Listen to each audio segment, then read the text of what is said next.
All right, here we go.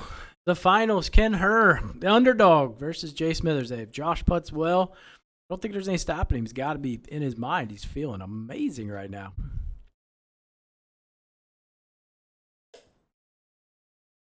If you're Josh, the only problem you have to think is just stay mentally where you were heading into the match against Birchie, right? You can't assume you've already won it. Stay focused. It's really easy to lose focus when you're playing really well and then you get that little break, even if it's just 5 minutes. It's enough to cool you down. So he needs to come out firing right off the gate. Just get right back into that rhythm. Interesting. Kid's going with an underpowered driver here. So he's clearly trying to set himself up for a 3-wood number. Something good with the 3-wood. I'm not sure what to play. Going to have an awkward number in. I think Josh maybe, I don't know if he underpowered as well. I don't think he did. But that was an interesting play. I don't think that was really the play. With that number where Josh is at, he should be able to reach with a 3-iron. So only thing that Ken really did was just create a really awkward number.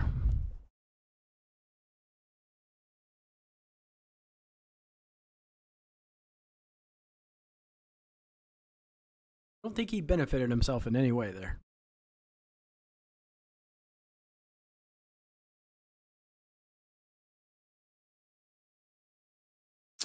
Let's see. I would expect this is going to have some release. This is going to go through. Yeah, unfortunately, I mean, landing pin high there wasn't really the play. If you're going underpowered 3-wood, you got to land it just on the very front, even on the fringe, and kick it up. So he played a number 2 the hole, which was not ideal. Let's see what Josh does here. Should be playing 3-iron in. And really for Josh, 227 into this win, I mean, it's actually a really good. Might come off 3-iron a couple ticks, but he really, worst case, he should end up front edge of the green, right? That's obviously his goal here is just give himself a decent look at it. Pretty darn good number in, really. A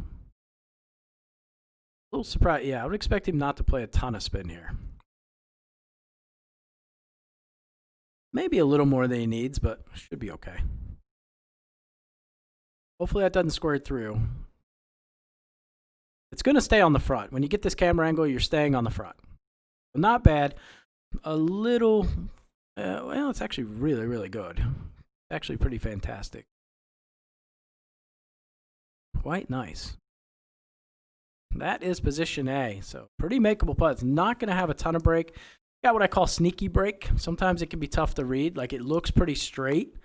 I don't think it's exactly straight, but it doesn't have a ton. Obviously for Ken here, the issue with Ken's putt is it's really easy to get aggressive and leave yourself a bad putt coming back. But overall, probably not looking to birdie this. This is more just cozy up a par and hope Josh putt. Interesting again. We saw Ken Herr sink into a pretty good rhythm there with the shot clock and not using timeouts. He's kind of rushing this one again. He's barely going to get it off. See how he manages his timeouts. He managed them really well last game. Almost hold that, but again, good putt. Didn't put himself in a position where he's going to make bogey. And if Josh makes a 16-footer, then so be it. I like the play. Again, it's a tricky little putt because it doesn't show a lot of break, and it's harder to see on this version as opposed to Ken, who's using the flash dots. The break seems to be a little more prevalent with those dots than these. It should break a little left to right. Should see a little left to right, maybe just outside the cup. Yeah.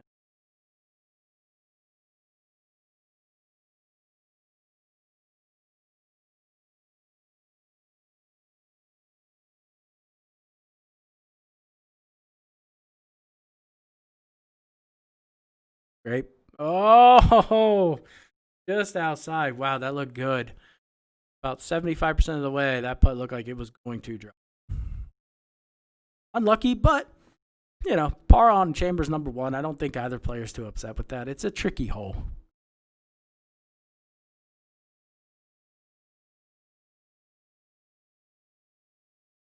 This will be interesting to see which side players go down. I think Josh prefers the right, and Ken is a left fairway player. So we'll see Josh take the right angle, and I'm assuming we'll see Ken go left. So this will be kind of a tale of two completely different shots here.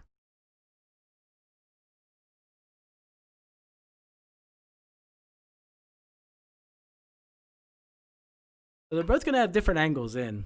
on this next shot. But they're both going to be pretty good. They both should be right to left with the way the hole slopes. Actually, Ken's going down the right. Interesting. Anytime I've seen Ken play this hole, I've seen it go down the left. So I favor the left side. I want to be as close as possible, and this wind angle is really good from the left side of the fairway. But I think it's doable from either path here.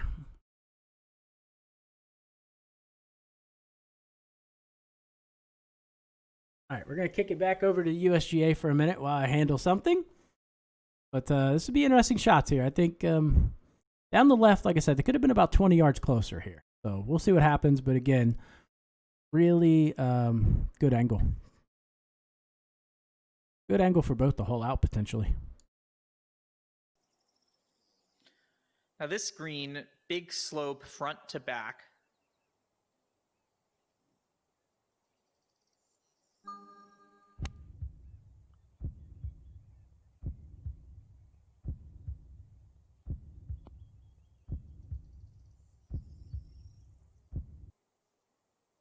Pretty nice shot from Ken. There are basically no trees on this property. There's some that guard it, but that one tree you see there that actually sits out on the point by the 15th green, 16th tee. It's about the only tree on the property. It's a gorgeous, gorgeous golf course looking down on the Puget Sound. You get a nice sunny day. It is a fun place to play golf. I think that tree has a nickname too. Lonely?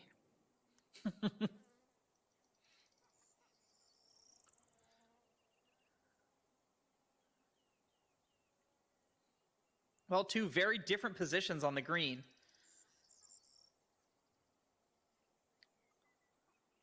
Don't think I prefer Josh's. Got a little left to right and downhill. Yeah, this is a smelly little one right here, isn't it? All these putts are deceptive, man.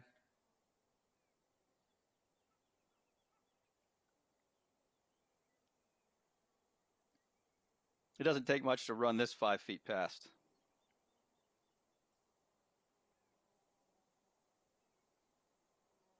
And hit with confidence.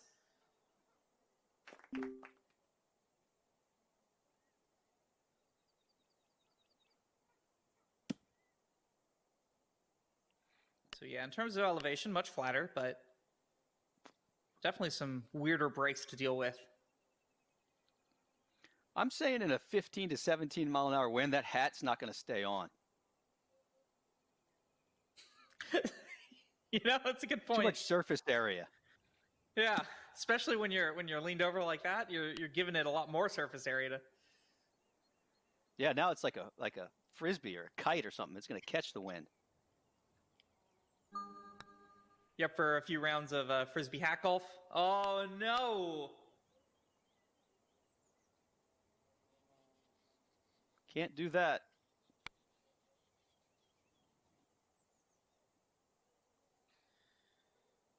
Oh, bummer for Ken. Very makeable putt, but just misreads it. One up for Josh, going into 3. Now this one is a tricky pin, because you got the 2 tiers.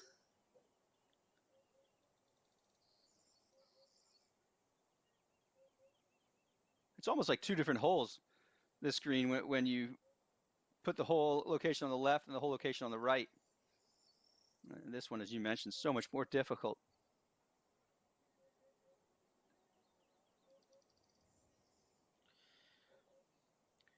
You'd much rather have this kind of a wind rather than one matching the break of the green. Mm-hmm. Just gives you much more leeway. Yeah, sorry.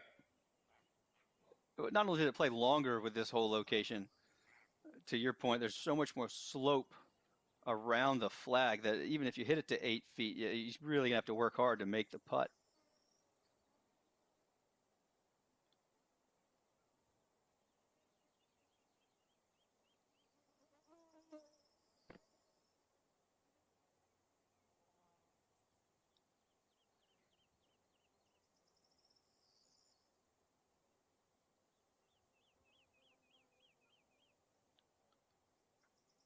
You also got to be careful too, because if you actually come up short on this green, good chance it'll spin back. And that is not ideal. It's the entirely wrong tier.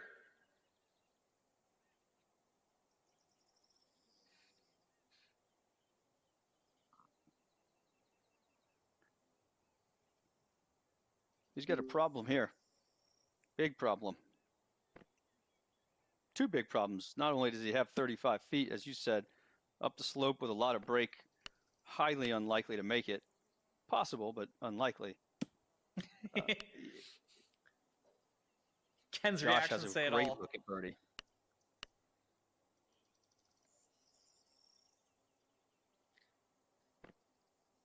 Weiss in the chat just says 2-putt and move on. But it is a shot clock. He's got 12 seconds.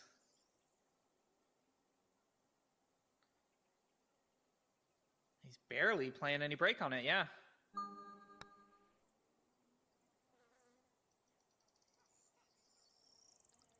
All right, so little tough shot there by Ken. But, neither player's come out super hot here. So I don't think, even if Ken falls 2 down, it doesn't have that same feel quite yet, as the match against Birchie where Josh is just rolling everything in. That said, this is a big putt. To get the 2 up would be huge. Ken looks a little off.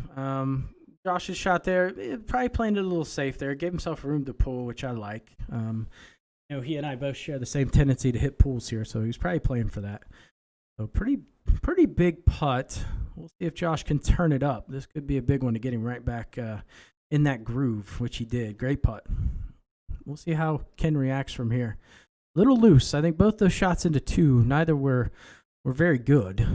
I think if you ask them both, they hit a little loose. They had really good wins and just didn't execute very well. But great putt by Josh on 2 there to get 1 up, and now moves the 2 up here. Tricky wind here.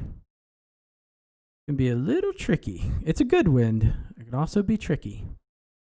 Really easy to do one of 2 things here. You don't play enough and you come up short and hit into the bunker or the rough, or you overcook it and you run through the green and it doesn't come back down. So I would say statistically, Eagle probably halves it, but you never know. All right, we got to see how Ken reacts. 2 down, but he was behind in the other match too, so somewhat, I wouldn't say comfortable with it, but I'm sure he's not freaking out after that big come from behind. That certainly helps.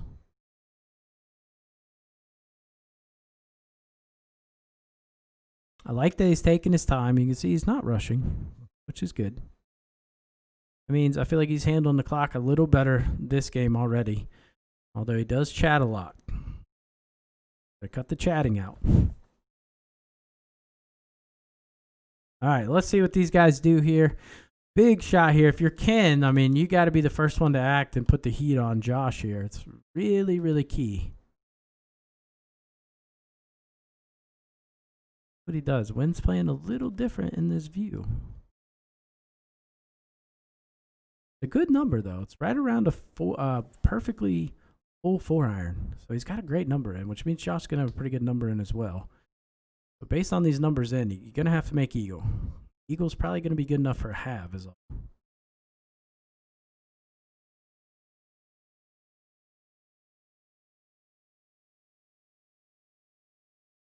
Going with the full. He actually took spin off. Took spin off and didn't get the heartbeat. It might be going really long. Didn't need to take that spin off. Oh, not good. It was a perfect 4-iron, just full. Joshua with a very similar yardage, just 2 yards further. So I'd expect him to probably hit 98, 99% fullback 4-iron here. That was a huge mistake by Ken. That was definitely a mental error. See Josh playing a much safer line. He's going to use the ridge. This is going to be good. Going about 98%. Oh, if he dings this is money. Oh boy. This is going to go just left of the pin, roll up high, and come back down. This is going to be really, really good. Maybe in the hole.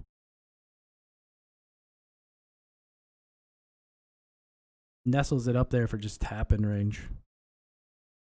Huge shot. Ken it's a makeable pitch. The problem with Ken's pitch is a lot of people don't play enough break. So as this putt starts to slow down, or this pitch, it's really going to turn right to left or left to right in this view we're looking at now. So he needs to play this out close to a grid. Most people are only going to give this like a quarter grid, maybe a half a grid, but it's going to be all of a grid. You can see he's not giving it much break. You've got to allow this thing, once it starts to slow down, to really die left. So I don't like this line. I don't think there's any chance that this drops on this line.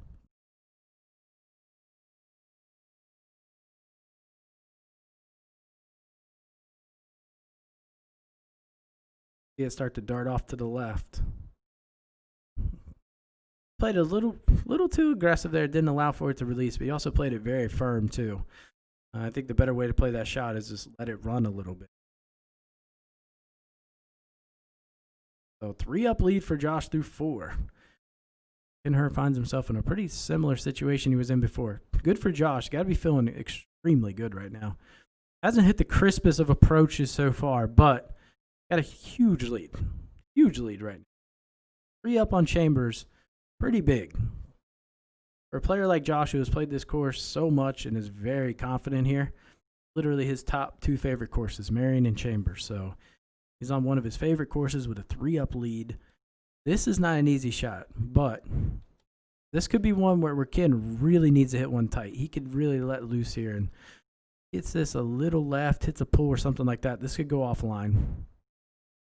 This is a pretty pivotal hole for Ken. He does have 2 holes coming up where he could get some strokes back on 6 and 7, but I haven't seen many players play 6 better than Josh. Just it fits his game so well. Not being a full backspin player, that is a great hole to not play full back on. So Ken is more of a full back player. Got to give this hole and next hole, Josh certainly has a huge edge. Rumor is Ken doesn't start trying until he's 4 down. We'll see. We'll have to see what happens here. Like I said, this is not a bad number for Josh. Probably going to hit an underspin 5-iron, about a half back 5-iron or so. Maybe a little less than half back. I'm sorry, a little more than half back. And he's got the slope here, so everything slopes right to left. So the miss here would be there with probably a little bit of a late misting. Actually going with the 4-iron, which is a interesting play.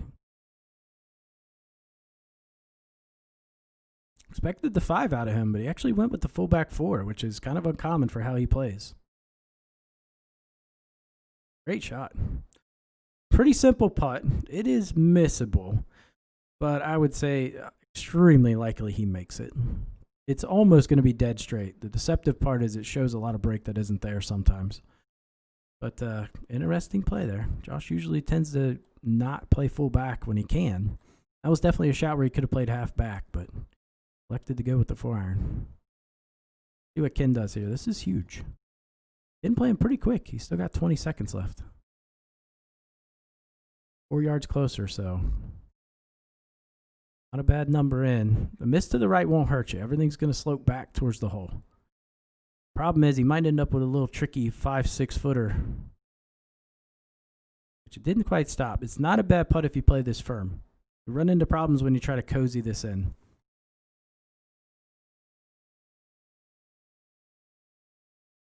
This is a putt he needs to hit about 35%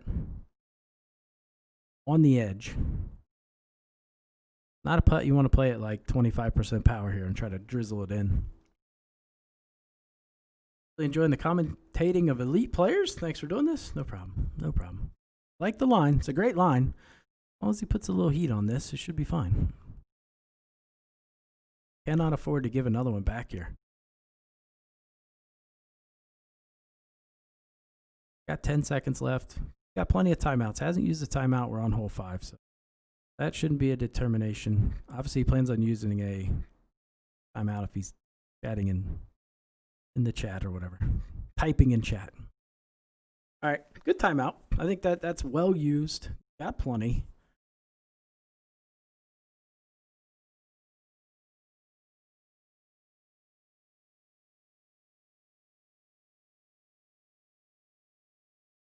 I think his line was right. But again, I like using the timeout. You want to be 110% confident in your line, which as long as he hits this with a little pace, it should be fine. You can see the doubts are creeping in, but when he started rolling against Joe, he was actually putting extremely quick. You could tell he was seeing the line well, but sometimes sitting around for an hour, it definitely doesn't do you good. I would put this a little bit firmer, but it might be okay. There you go. I think 30% power would have been dead center. That's good. Josh, a little cleanup work here, a little 6-footer. Probably not going to play much break here. Josh getting chatty. I wouldn't necessarily advise that. I think Josh played really well because him and Birchie agreed not to chat, and it allows you to stay focused and in your game. So I don't know if I would change up my strategy. I could probably try to do everything the same. No offense to Ken, but playing for the championship, you guys can talk as much as you want afterwards. Good hole. Good have there. Big one for Ken. Just big to make that birdie. Tricky little shot. Made a tricky little putt. This is a really good wind. Good wind that more so favors Josh because of the way he likes to run the ball up. If I'm Ken, I'm hoping for a headwind here because I want to hit a full. If I'm a full backspin player, I want to hit full back. And depending on the number he gets, he may not be able to do that. He might have to play something halfback, quarterback, and bump it back.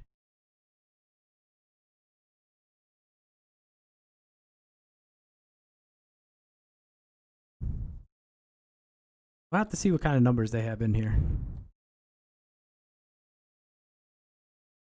I think Josh is going to have a perfect fullback 5-iron play if he wants it. It's going to be close. He might have to take a tick or two off, but we'll see if he elects to run the 6-iron up or goes fullback 5. Ken with a nice out drive there. That's huge. Those 3 yards are huge. Again, that's going to put him in a position where he might be able to play that fullback 5, but this is much less of a tailwind on the approach, so he can play the 5, but he's going to have to come off of it with the spin for sure.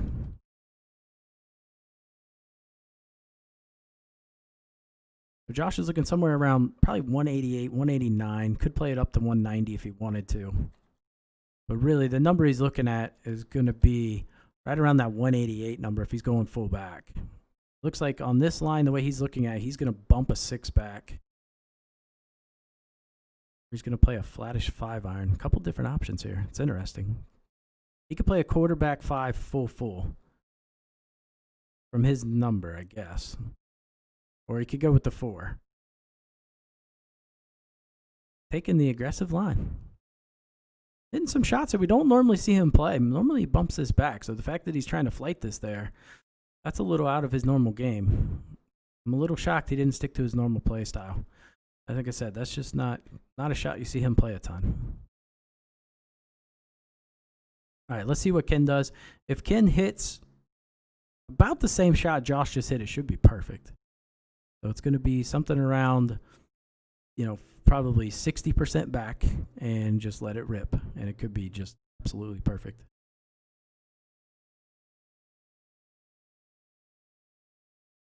Definitely an opening here. Josh's putt's not too bad, but it is tricky. I would think if Ken can knock this tight and birdie, he's got a really good chance of winning this hole. He is underplaying the wind quite a bit, though. Going to need to miss late. Did miss late, but carried a little. That's actually a really easy putt. Compared to Josh's putt, that's night and day difference. And her putt is not going to have a lot of break to it. It's going to be just inside edge and not even pretty firm. He can hit it at speed on the edge. Tendency to miss Josh's putt would be to not play enough break. Most people don't give this enough break to the right. And then with Ken's putt, they overplay the break and miss to the right. So you would miss to the right in this view on Josh's putt. And Ken's putt, a lot of people miss to the left in this view. This would be huge. See if Josh can keep the momentum rolling here. This would be a dagger. This would really hurt Ken.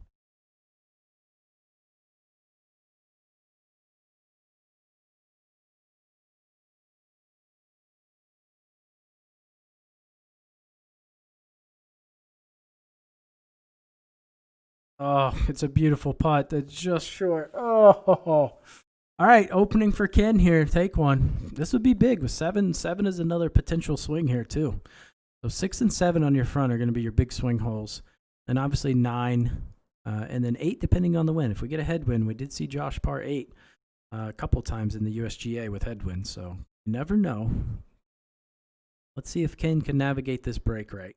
Like I said, a lot of times players play too much break on this putt. Not going to break as much as you think. This might be worthy of a timeout. Looks like he feels pretty good about his line.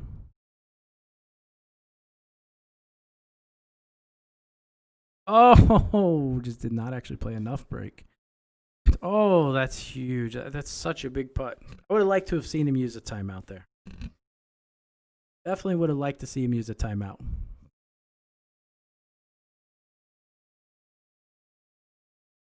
That was a really, really, really big putt. To get back to 2 down with another winnable hole coming up, that's really big.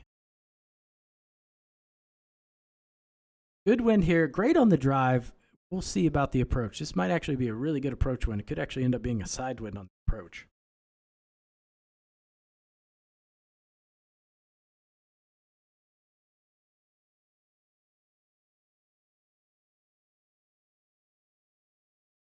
Not a bad win. Not going to be bad. The only problem is Josh is going to have a really awkward number in.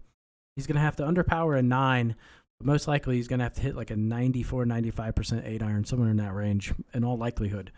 It makes it really hard to hold. So if Ken can get an extra 3-4 yards, which he's been out driving him pretty regularly, I think Ken's taking a way too passive of a line here. Way too passive of a line. Needs to be very aggressive down that side, but I have to see. He's only a yard closer, but he could have been 3-4 yards closer, which would have made a huge difference on this hole. Would have been the difference between able to hit a 9 iron and underpower an 8. Very hard to underpower an 8. Get that sucker to stick and hard. All right, let's see what Josh is looking at here. Again, he's probably going 9 irons just too risky. Most likely an 8 iron about 96%, 95%. Like he's set on this 9 iron. The problem will be, can he get it over the hill? Right? Good chance this doesn't clear the ridge.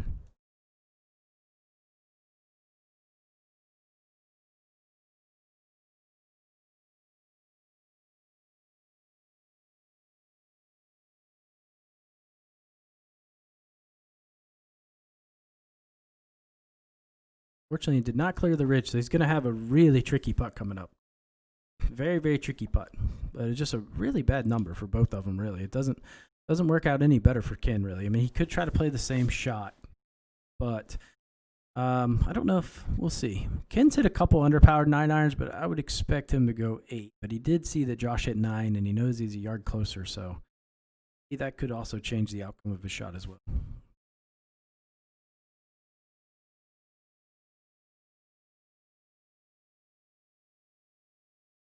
Looks like he's going to go 9. It's going to be tight. It's going to be really, really tight.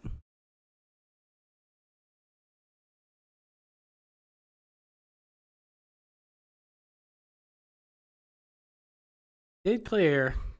He's in a better position than Josh, but neither have good putts. I would say Josh's putt is better because he's further right, which tends to be less break.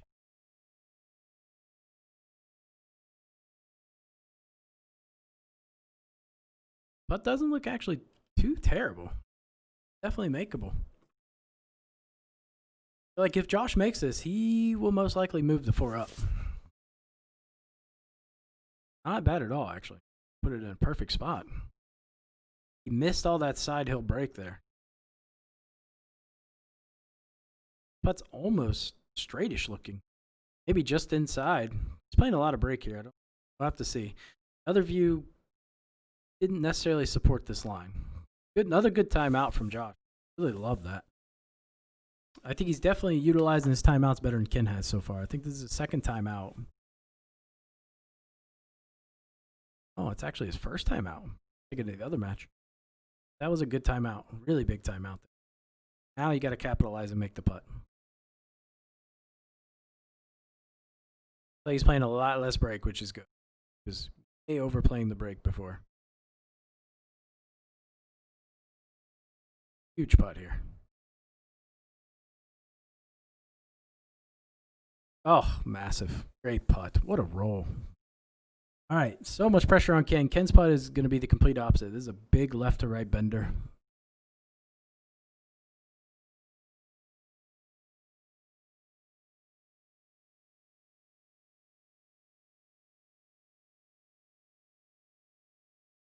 All right, let's see what happens. Nice off ding. Yeah, sometimes you play the off ding. It's a gut feeling. In that case, he probably went into it thinking ding and then had that gut feeling to miss ding. It happens all the time. All right, big putt from Ken here. It doesn't look like he's going to use the timeout. Already used 2. So he's going to take his 3rd here.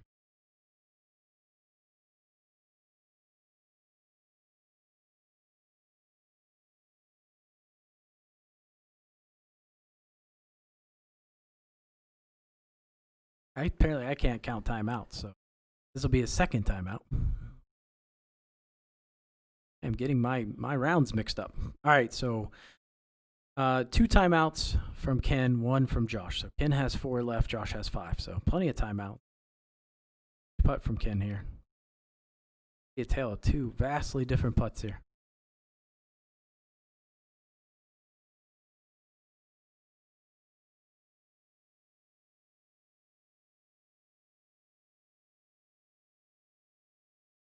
I see some fear in his eyes a little bit. He's looking a little nervous here.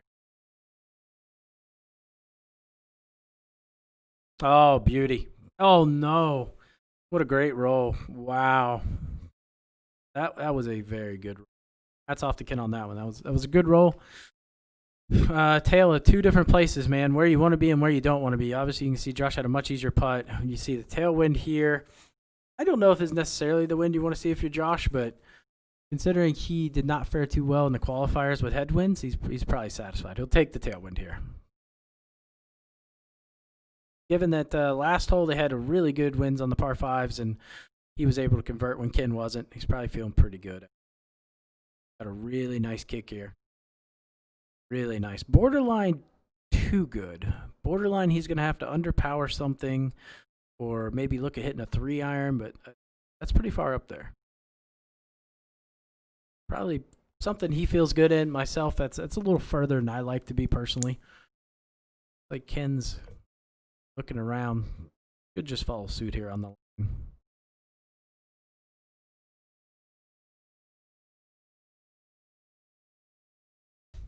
Get the big kick, but I like his number. He's got a really good number. He's got a perfect full top 3-wood in.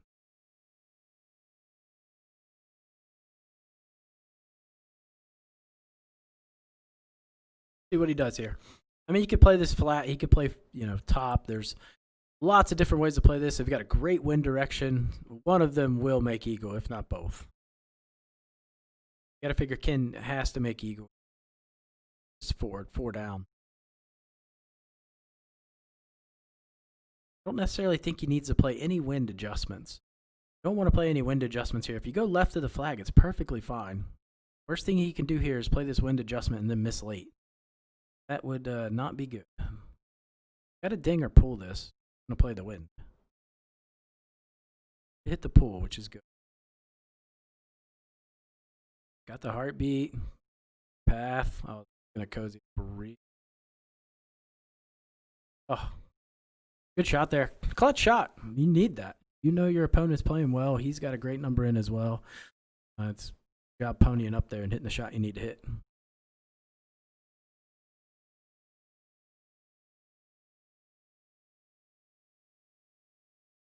Let's see what Josh does here. Got to play a little different shot. He's way further than Ken, so like he's looking at probably running a flat 3-iron up. A little bit of top. Good play. Same thing. Hit the ding. Did not get the heartbeat. Being close on this hole isn't always good, as you can see. Got a very dead kick there. He was probably expecting that to kick much harder than what. He's probably going to hang up on the fringe. Little unlucky there. That goes another foot higher. That ends up probably closer than Ken, so he really, really unlucky here. Most likely going with a pitch here. It's not one you necessarily want to putt, especially when you're very good at pitching like Josh is. Most likely will pitch.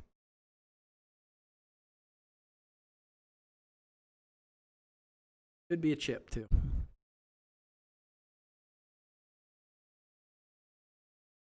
From this range, he could chip it. I know he's very good at chipping.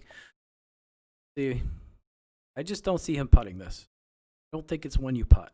No, you need to make it. You're going with the pitch.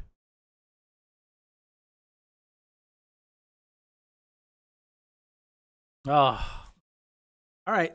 Opportunity for Ken to get the 3 down. Then you never know about 9. 9 is definitely a possibility, depending on the wind. Definitely could have putted it, but I agree. The pitch was the right shot, especially for him being so strong with the pitch, and I've just seen him hold out so many pitches. I think he made the right decision. Not an easy putt from Ken here, especially kind of given he's had some putting woes here. So now that comes back to taking the timeout on 7. You know, if he takes the timeout there and makes the putt, did take the timeout, but if he made that putt, would have made the putt at 6. Could have been 2 down here instead of 3, but did end up getting 1 back here. So that's big. You don't want the momentum swinging in your opponent's direction. If you're Josh, you just want to keep him down. You don't want him to have anything positive happen to him. We saw what happened when he started getting the ball rolling against Joey. Played outstanding. So great wind here. Outstanding wind. Let's see how they play this. Do they go long left and use the slope? Or do they go at the pin? I think you have to go at least pin high left. I mean, if it's me, I'm looking at landing this 4 to 5 yards left of the flag, letting the slope bring it back down to the hole. So be interesting to see how these guys play this shot. I feel like Ken is definitely under aiming. He is woefully under aiming right now. He either needs to hit a big pool or do something, but he is not on a great line. That is going to trickle right. Not play enough wind, not nearly enough wind. Distance was good. It's a great distance if he lands that 10 yards left of where he's at now. That ends up 2 feet from the hole. But he underplayed the wind substantially. You notice that shot was really quick. Very, very quick there.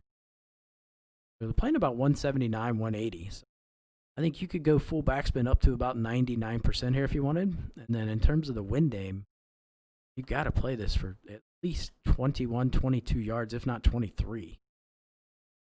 Same thing with Josh. He's not playing a lot of aim, but he's actually hitting top spin. Much different shot.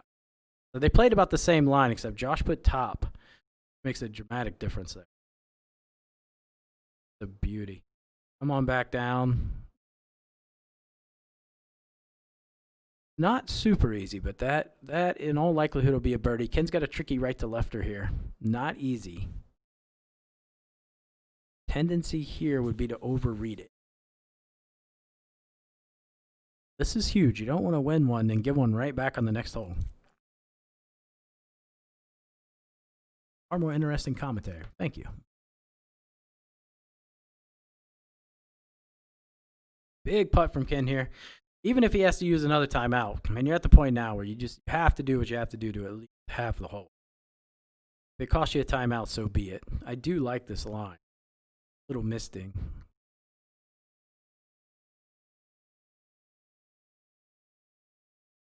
Not going to use the timeout.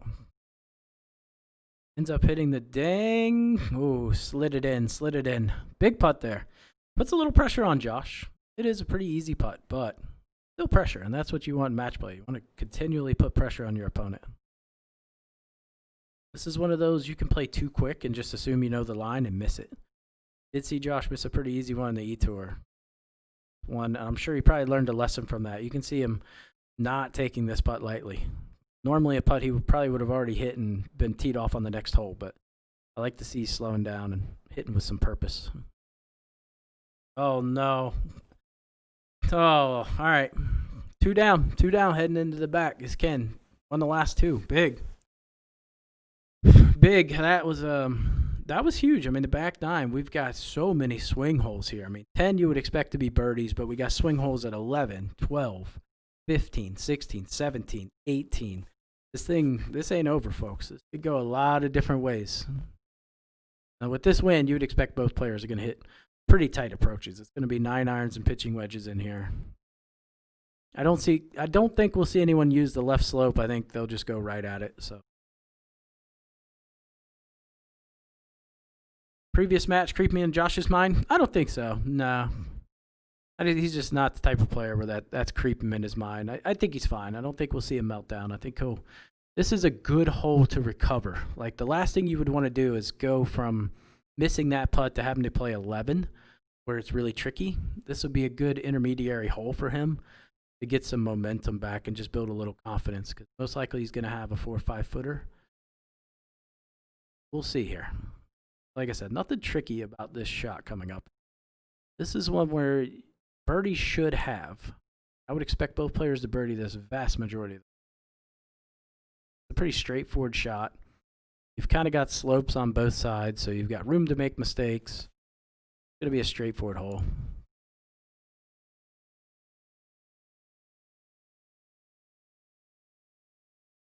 Like I said, this hole best favors Josh. It gives him a chance to just mentally reset, make a good birdie here, and try to get back into it. If you're Ken, this is your moment. You're hitting first, which is great. Put the pressure on him. Question is, does he go 9 iron or pitching wedge? Most likely about a half back pitching wedge, maybe a little less than half. If he underpowers the 9 here, he's going to have to really come off of this. 91% power. Isn't this a very firm? Hitting a lot of club here. A lot of club. It's probably going to go past the hole. Or not. Holy cow. That was different. Okay. I don't think we'll see Josh take that play. I think we're going to see him go pitching wedge. They have the same number in. Interesting play there. Didn't get a ton of release out of that. I think this is one of those where I actually like the pitching wedge. Maybe a little less than half back.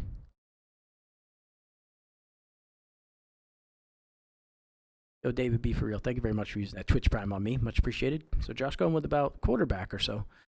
Gonna hit this good number. Great shot. Should be very tight. And could go in with a little bit of spin. A little past. Okay. This is not an easy putt. This is very similar to the putt he just had. Very similar. So that was weird. Actually, Ken's shot should have came up shorter than what it, or longer than what it did, and Josh's shot should have been pin high. So interesting change there. This is a big one for Josh, just mentally. He would have preferred to just have a little tapping gimme, little mental reset, and move on to 11. Now he's got to struggle a little. Ken's putt is not hard. It's up the hill and going to break a ton. Big putt for Josh here, just to try to get some things swinging back at him. Might see him use a timeout here. It wouldn't be a bad idea to use a timeout. Unsure. You can see he's not 100%. So good idea. Take the timeout. Reset. Again, I think that's what you'll see from your better players. They just have not better players, more experienced players that played in these events enough to have a little better understanding of when they need to take timeouts, and it's huge. Knowing when to take a timeout and when not to.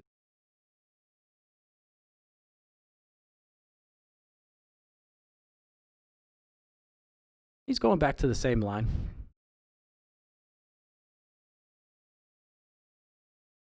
Woo! Crept that one in. All right. That was a big one. All right. Ken with the little tap in here. Obviously not going to concede this putt. I like that he's not going to concede this putt. See if Ken plays a whole lot of breaker. He doesn't need to. You could play this dead straight, misting late with enough power. Don't want to give this too much respect. Depending on the speed he's going to play. Doesn't want to play this outside the hole.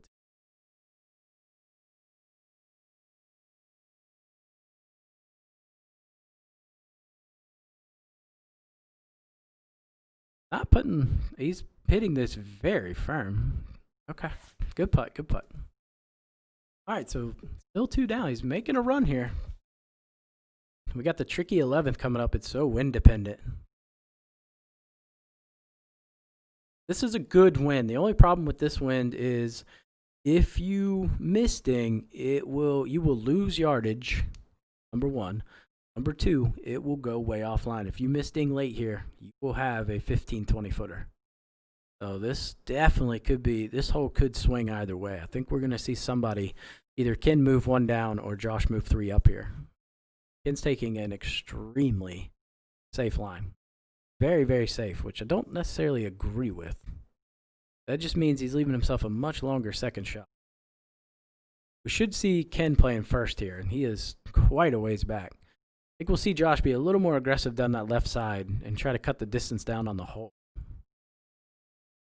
That was an extremely safe shot.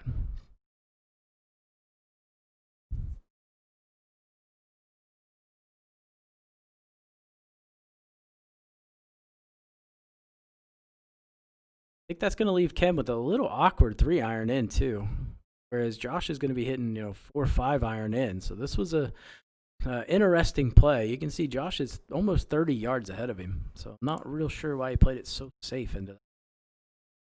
See how it pans out here. Very, very safe play into that pin. Fairway shot. It's a huge fairway. So I don't know about that. He's going to have to underpower a 3-iron, hit it like 95%. Then he's got issues with the ball stopping here. So going to have to be perfect. I mean, it's a number where when you're playing this low of a power, you have to hit the ding. This is ding or nothing.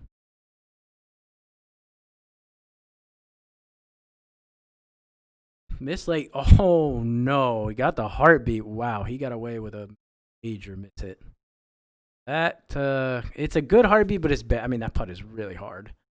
So, unfortunately, he left himself so far in. He had to underpower the 3-iron. It was a bad situation. Now we go to Josh, who's going to have a much easier shot in. Much, much easier. Ken's putt is really hard. We probably see Josh play 5-iron full here. I mean, this is a go number. That was definitely Peyton level forgiveness for sure. Whereas Josh, I think we're going to see a full 5. Worst case, should land a little short, maybe run up. If it doesn't, it's a 6-7 footer straight up the hill.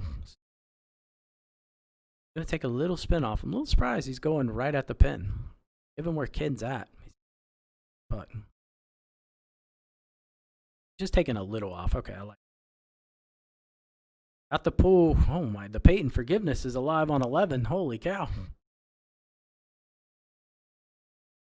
Did lose yardage though. He definitely lost about 3 yards on that shot.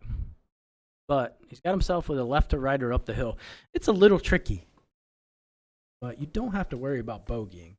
Ken's got a tricky putt where he has to worry about speed and his next putt coming back. That's Josh. So Josh in a really good position here.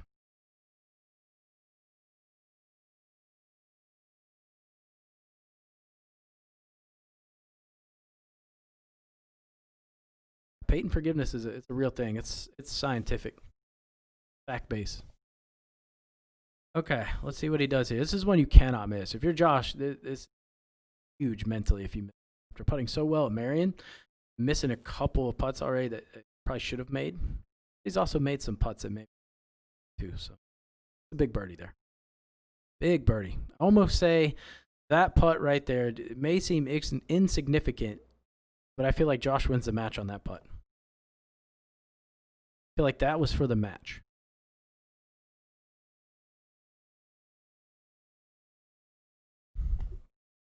Not much Ken can do here. Got to give it an aggressive run. But again, that tee shot really just set him up for failure. He laid back so far. Give it Josh 30 yards on a hole. You can't do that. This would definitely be a case where you could use a timeout. I think using a timeout would be smart here. Still got plenty. And it's such a crucial putt.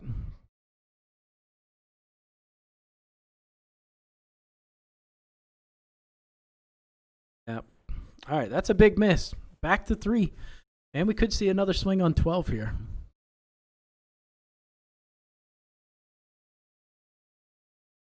Or you want to see a straight tail. Let's make it interesting. Ooh, and it is going to get interesting. I expect both players are hitting drivers. They're going to try to land it short right, let it bounce up and around the slope.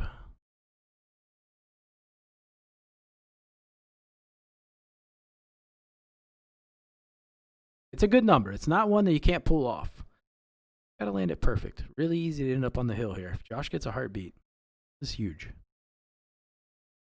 Oh, boy. That could be it right there. I think that's all he needed. Landed it perfect, ran it up the hill, so close to staying, but it's going to creep back down. Really close to staying up. Might be one that rolls up to about 2 feet.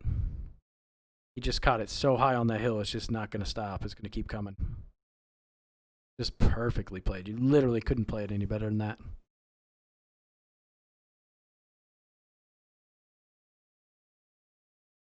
Puts a massive, massive heat on Ken here. Really hard to pull off that shot. I mean, it's a little bit of skill and a little bit of luck. You got to get a little lucky with your bounce.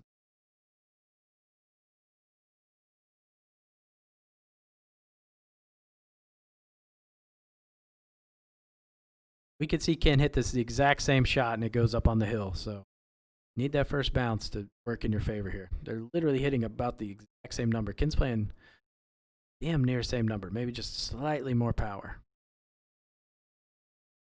Both hit the ding, both get heartbeats. Ken's not as good. Didn't play as much of a line, but it is coming back. Okay. Ooh, that's going to be a beaut. Wow, 2 excellent shots there. That is clutch. Clutch shot by Josh, and then for Ken to come up and answer like that's huge. Great shot. I'll tell you what, regardless, I think Ken's held his own. I think he's proved that he can play on a 45-second shot clock, which is big for him mentally. And more importantly, just shows that he can compete with the big dogs in big events. So none of this will be negative for Ken, regardless of how this match turns out.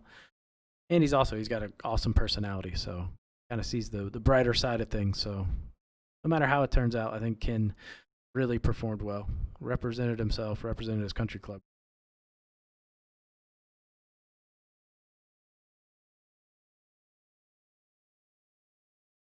Big putt there. Not an easy one. That's a little 5-foot knee knocker, so that's big. Still stays within striking distance. We're going to miss Josh's eagle because of the sneagle. That's okay. We'll tap in.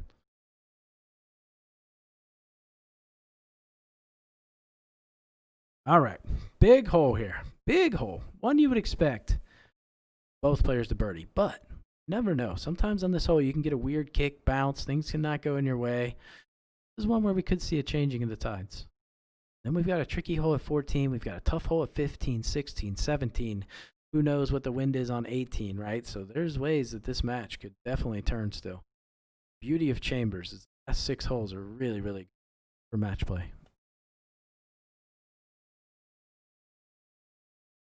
Perfect tee shot by Josh. The only thing Ken has to worry about is if he takes too aggressive a line to the right, this can kick a little just straight forward, and he can carry him into the bunkers. Got to pick a line where you know you're not going to go in the bunker here.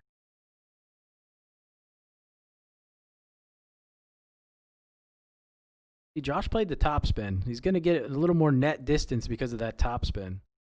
But it's also, you run the risk of going OB. But with a 3-up lead, obviously wasn't as prevalent in his mind. So pretty good wind here. I would expect we should see some pretty tight shots here. Should see them pretty tight. About 190 for Ken or so. Probably going to have to power off a 4-iron or take a 5-iron and go half back. Judging by how he's played so far, I expect we'll see a 4-iron.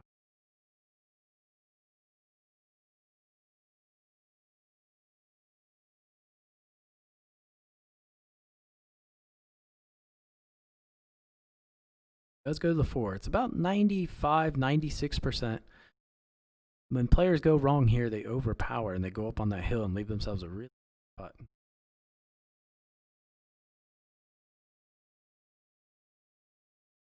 Pulled it, but that's your miss. You've got room to the left to miss it. It'll come back down that ridge. Like he might have hit it too far. Left himself a knee knocker. This is a really tricky putt. It's one you've had to have before. It's going to be inside right edge from reverse view. It's going to be just inside right edge from reverse view. Really tricky putt to read if you just haven't had it. Let's see what Josh does here. He's got a great number and he's hitting a 5-iron, probably about 97, 98%. This is one he can cozy up to 1 to 2 feet. I would expect him not to be outside of 3 feet. Has handled it very well. He's done very good today. I don't think Josh isn't quite bringing the same game he brought against Birchie, but he's still playing very well. Going full. This is an interesting play. It's going to be very, very aggressive. All right, like the power down. That was not going to go well if he hit that full. Clutch ding right there. It's going to be very tight.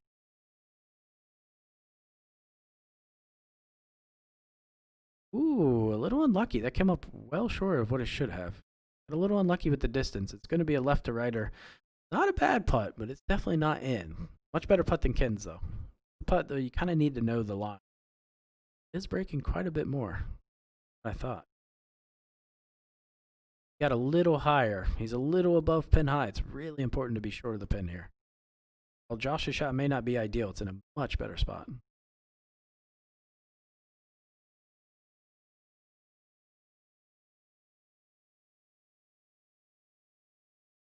All right, let's see what happens here. Big putt. If he misses this, it's game over.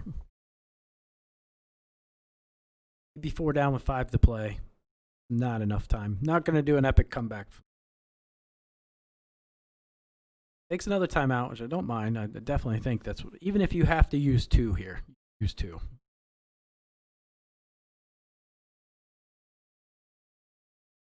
You've got them. Don't leave them hanging. If you need them. We see in that view, that putt was not breaking as much. He went to that one view and showed a lot less break. Looks like it's just outside the edge. It's going to be somewhere. You guys can't see my mouse, but maybe a cup out.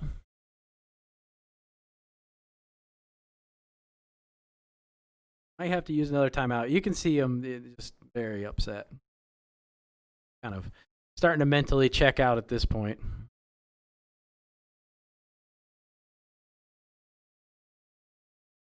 Great putt, though. Oh, no. Just played a little too high. Okay, big putt if you're Josh. I mean, you know this is for the game. There's no coming back from 4 down with 5 to play. I just don't see it.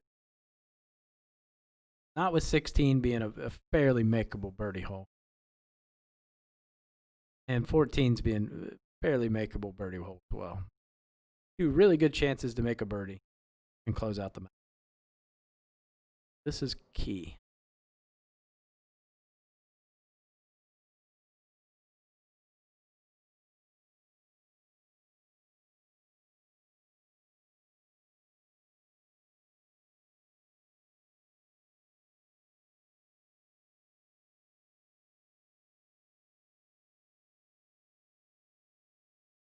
Big putt there. Huge putt. That's going to do it. Obviously, we have to wait until it's official, but that is huge. You know, Ken had the opportunities there. He was 2 down after the front 9. Really made a good comeback there to get to 2 down. But that shot on 11, that tee shot on 11 really killed him. Playing it too safe. A little too safe on 11 there. Cost him.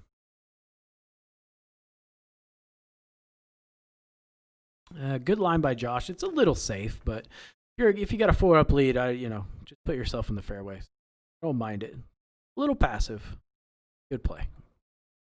He had no real issue carrying the hill as far as he wanted to. Definitely a smart play. Definitely a good play for the where he's at in the match, being 4-up. Yeah, we've been live for a while. We are definitely jumping offline after this. A much longer day than I anticipated. And a whole day of work here. All right, a little surprised Ken's following suit. Just 2 passive lines here from Ken I'm seeing. Very, very passive. Given the situation, unless you just want to be first to hit your shot, does it make sense to play a safer line than Josh? I just don't like that. Way too passive off the tee here. Way too passive. That's one where you have an opportunity to gain 15 yards on Josh. You take it. Unless you just really wanted to hit first and put the pressure on him, then I understand that option. But if you're only going to be, 3 yards in front of him, it's just very safe line. Very safe line. Good number by Josh. It's going to be a fairly full 4-iron in here. It's pretty stock shot. I mean, this should close it out right here. He's got plenty of room to miss left. I mean, this is a great wind if you're Josh. Hits the ding. He didn't need to take the spin off. The spin killed him. It was a perfect full shot. Even had it about 99.5%. Full 4-iron. And he took some spin off. So here's an opening for Ken. This is huge. If you're Ken, it starts one hole at a time. And man, he opened the door wide open for him right here. Ken's got a good number as well. It's about a 97, 98% 4-iron full back. So I would expect him. What's the aggressive line? You go down the left as far as you can. Carry as much of that, cut off as much of that bunker as you can. I guess it would be a waste area. I don't know. Let's see what Ken does here. This is huge. You got to get yourself mentally in check here and hit this shot. You got to execute. Boy, he is woefully underpowering this shot.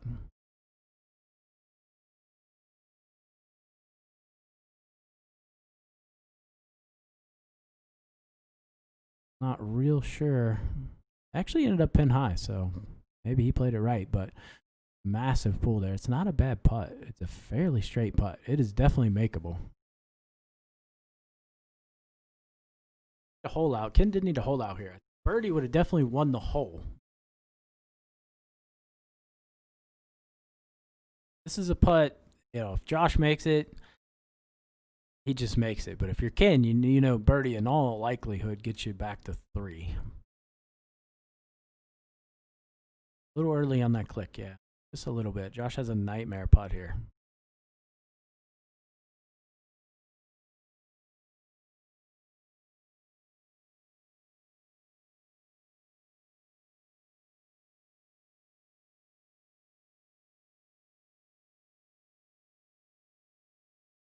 All right. Ken needs this. Ken doesn't make this, we go Dormy. Big putt from Ken. Not going to break much. It's a very, very, very makeable putt. Not going to have a ton of break in this.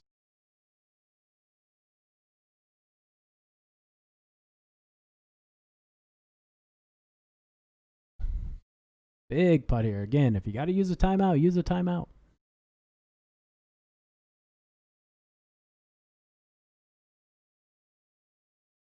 Going to be just maybe a half a cup outside the hole. Nothing big about this putt. I think on a normal day, Ken makes this putt majority of the time, but also in a tournament with a shot clock and the pressure of knowing you need to make it. So just don't know. He's got that grin though. Yeah, he's lost a little confidence. You can see not as confident as he was against Joe when he started rolling. You can facial expressions. Looking a little lost with the putter all this time. But it happens. It happens to everybody. I like the line. Trust that line. Let's bang this in and move on.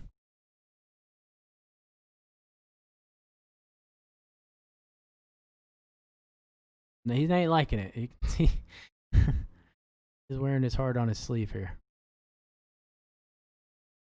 It's the line. Worst case, he needs to maybe miss a little early.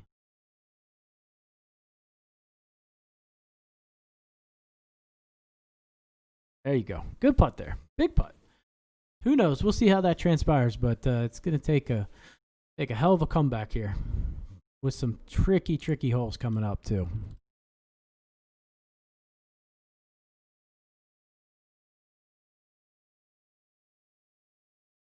Oh, I'm sure he should be very happy. He played very well today. Make it to the finals is quite an accomplishment. He should be very, very pleased with how he played today. I think he's played pretty well. Given it's his first live event, he's done extremely well. All right, let's see what he does here. I'm interested to see what Josh does. If I had to guess, Josh is going to play like a quarterback 9-iron. He's going to off power something in terms of spin. Ken's typically gone to full back, so I don't necessarily love full back into this wind. It's really easy for this ball to get away from you. So we'll have to see how that goes, but he is underplaying the wind.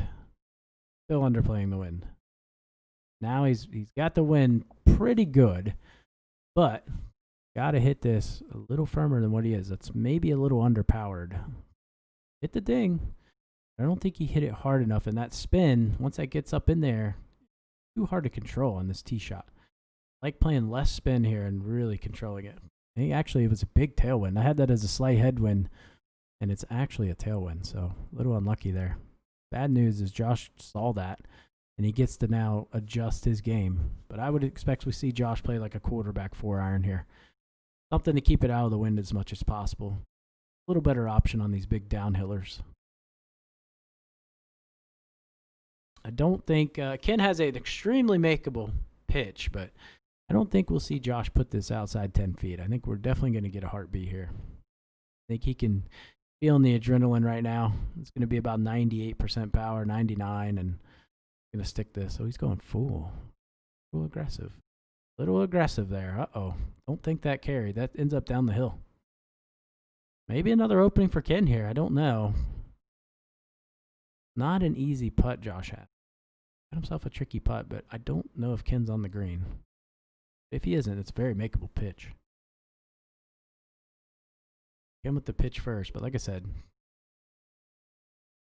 don't expect he putts this, but extremely makeable. He's got a good win for it. Everything's setting up for him to hold this. I would expect your better players are going to hold this 80% of the time.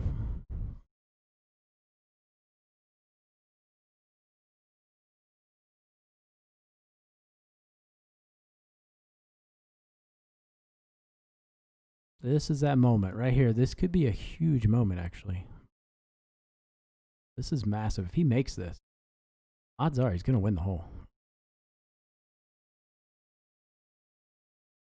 Wow. Huge, but very, very stock pitch. Like, it's about as easy as they come right there. So, wow. Okay. Tricky putt for Josh. This would be... He makes this a good Dormy in the 16. If not, comeback train continues. A good spot for Josh to take a timeout if he needs. This would definitely be one of those times where need it, use it.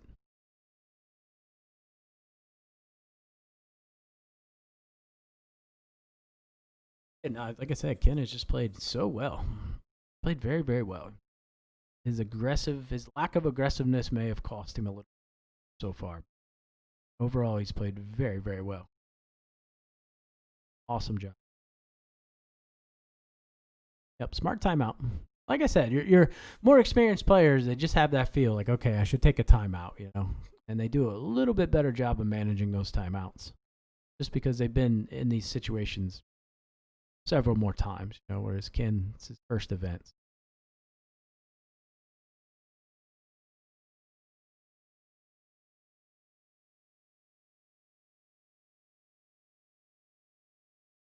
You definitely see Josh is very, very focused. Gotta keep the panic from setting in. You gotta still have a big lead. Still got a two up lead if you miss with 3 to play.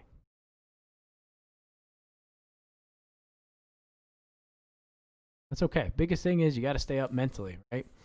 You are in the driver's seat still. He has to catch you. Don't forget that. So forces Ken to push the pace, but he's done a good job. Very nice pitch in there. This is an interesting wind. It's probably not the wind you want if you're Ken. Right to left is a more favorable wind here than left to right. So this would definitely be the easier wind. But if Josh leaves himself like short right, that is a very tricky putt. So we may see another swing here.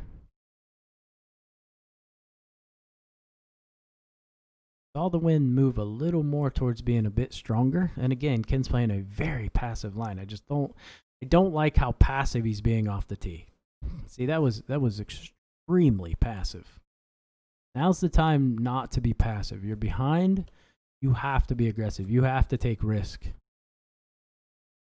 So now Ken is going to be playing first with a fairly awkward pitching wedge number in. Josh with the pull there. Interesting. Josh hadn't hit a ton of dings here. But he's in a really much better number. If Ken could play aggressive down the right, he goes from having to hit a pitching wedge to a sand wedge in, which is a major difference. So just a couple of really passive tee shots on the back that I just haven't liked there. And we see the wind completely shift from what we saw off the tee.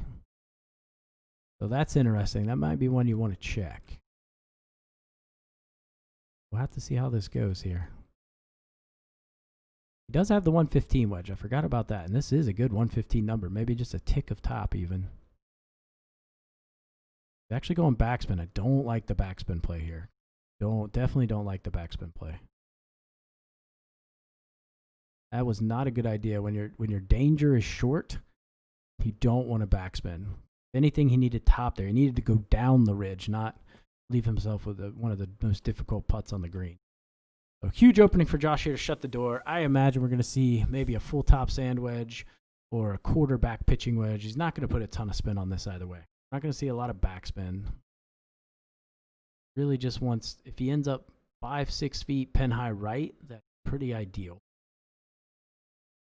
A little bit of a mistake there on Ken's part. That backspin cost him pretty big. I think if he would have put two ticks of top on that shot, it ends up being probably 1 to 2 feet away.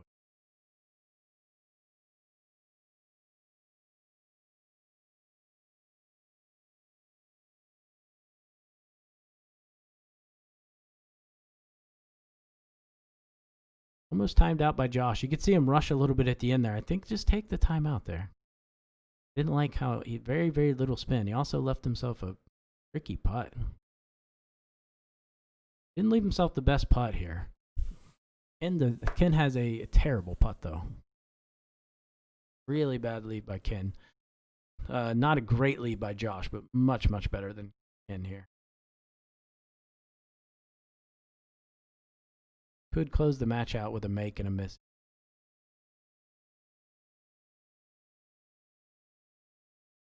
Josh goes super aggressive. He does. That sometimes when you get a big lead in an event like this, I think you can see, I see him changing his gameplay a little bit, just trying to close it out. And sometimes that's part of the problem. You need to just stick to your normal game plan.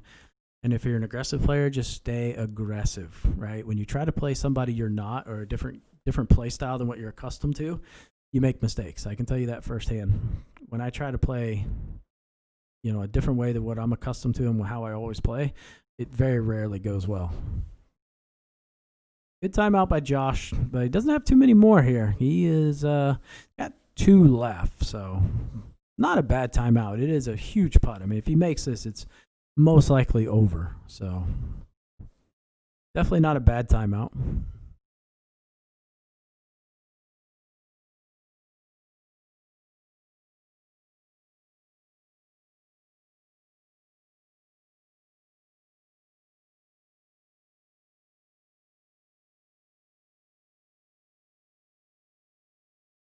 Oh, huge putt for Ken.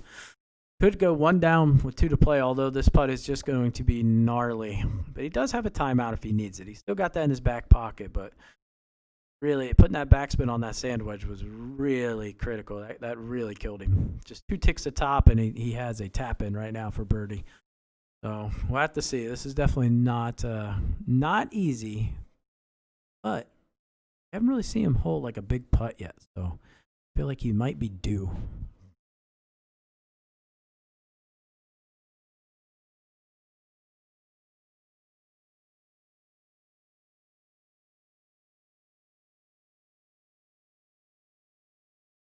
I think that's 3 pars in a row for Josh. Like I said, I think part of it's just trying to change up your game plan to, just close this out, and it makes you play like different than what you're accustomed to. When you just play your normal game, right? Just go at pins, attack, do what you normally do.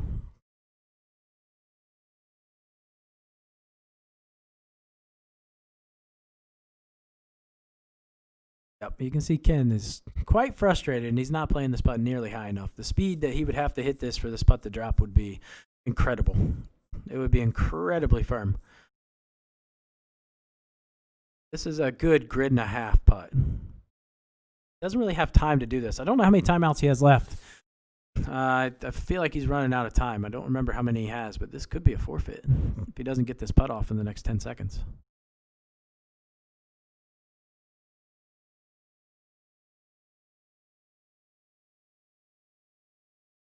Nope. Good news is he's not out of it yet, right? You're not out of it. You're just dorming, right? You got to try win 17. Hope you get a good win on 18 and take this thing to extras if you can. Although you can see he's visibly frustrated, but had a huge opportunity to get back to one down there. Just didn't capitalize on his approach shot. We've seen his approach shots haven't been stellar. The last 4 holes, they're both kind of limping in a little bit here.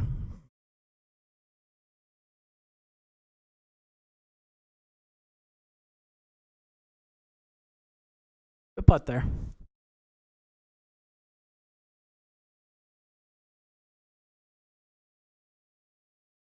So if you're Josh, you're feeling pretty darn good right now. You know you just got away with one for sure there. But you can't let it slip away here, right? You got to close this thing out. He's had 3 pars in a row. Needs to get back on board. It's a tricky win with the pressure on the line. You do not want to see a right to left win here. This is going to be tough. It's going to be tough for both players, especially for Ken. He's up first. He knows he's got to put the pressure on. It's dicey. I mean, this is something where he should be playing kind of a flattish 3-iron in, right? Like you don't want to fall in love with backspin here again. You want to play something a little flatter spin-wise. You know, you're getting a little more straight-up wind. There's too much wind deviation when you play full back here. He's got 9 seconds. He's close to timing out, but love the number. He's hit a really good number in there. Oh, great shot. Just to hit the ding in that situation, huge. That is a massive ding. It puts so much pressure on Josh with this wind. That is a gimme birdie. So now if you're Josh, puts the heat back on him. He went from having a very comfortable lead to, oh shit, I might be one down here. So we'll have to see how he reacts here. Got to see how he comes through here. This is where champions are forged right here. Right in this shot, in this moment where you need that ding and you need to hit that heartbeat. This is huge. Be interested to see if he takes the timeout. I don't think he will, but wouldn't be bad if he did. Did not get the heartbeat. We didn't get to see what he did, unfortunately. I'm guessing he missed late by that missed ding. Oh, no, folks. We're about to go 1 up into 18. This is about to happen. Can come back her with another comeback. Hats off to Ken. Just the resiliency has just been fantastic. Literally could be sitting at all square right now. If he makes that putt on 16, could have been all square.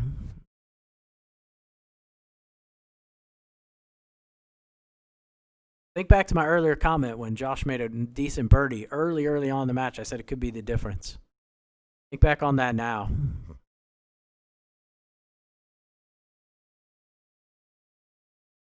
Could be a huge pitch in. He didn't go in the bunker, so this is actually really makeable. I thought that was in the bunker. Time. Not get the pitch in.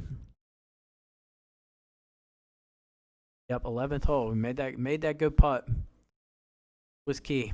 Like I said, I think if we see Ken be a little more aggressive off the tee, it would have completely changed that shot into 16. He would have had an easy 115 wedge in flat.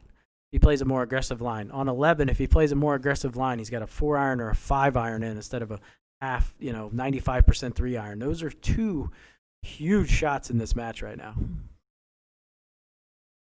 It's the difference between Ken being 1 down and moving to 1 up right here.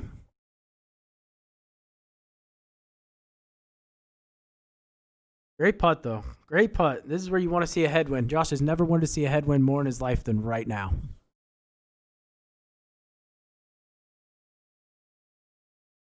Oh, if you're Josh, you are dancing in his mind. He is like, thank you, God. We deserved a tailwind here, I'll be honest. We deserved it. Doesn't matter what they want. We deserved it as viewers. We needed a headwind or a tailwind here. This would have gotten really interesting. All right, so if you're Ken, you got to be as aggressive as you can down the right-hand side. Again, not taking an overly aggressive line. You've got to throw this into the waist and let it come off and just carry him off of the side of the fairway. Don't really have another choice here. But again, he played it super passive. Kind of killed him. That's 3 tee shots on the back 9 that he has just played way too safe. Like good tee shots if you're up, but when you're down, you have to push the pace. Like you have to be aggressive. Make Josh take that same aggressive line, right? Now you give Josh the option to play safe like you. Josh is just playing one whole match play against you right now. You have to push that far down the right-hand side and get a good kick. Question is, will Josh lay up with a 3-iron? I wouldn't be surprised if he goes 3-iron here. Play it safe. You know you can get up and down from 70 yards. Don't bring the bunkers and the brush and all that stuff into play. Or does he stick with his normal game plan, hit 3-wood? So he's going 3-wood, and he hit a really good one too. All right, so hit a great shot. Now if you're Ken, what do you do? Almost have to go for it. You almost have to just hope you catch just the greatest, luckiest bounce in the history of the game. Even though there's no chance you can get there, you have to assume he's going to make birdie. From 27 yards out, Josh is going to make birdie. So you almost have to go for it here and just have to let it happen. See if you can catch a great bounce, or maybe luck's on your side. You are Irish, so time to test that theory. No, he has such a little. I don't really know what the right answer is. This is a personal guess, but if it's me, I'm just praying my 3-iron just goes really long. But again, super, played the passive line with a misting. Got a hole out here.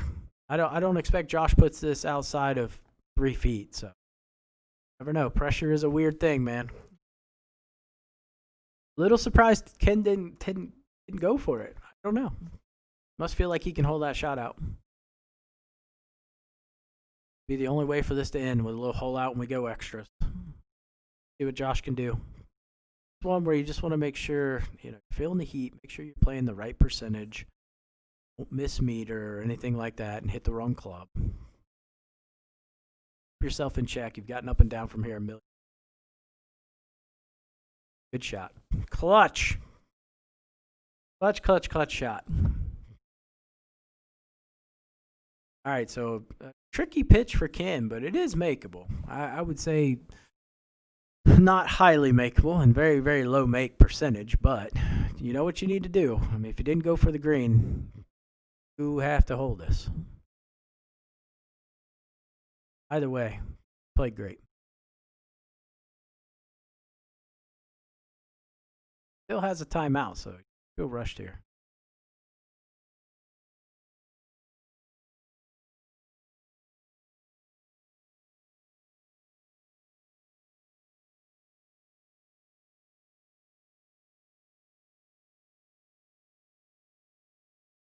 Get the heartbeat or the delay. So great shot by Ken.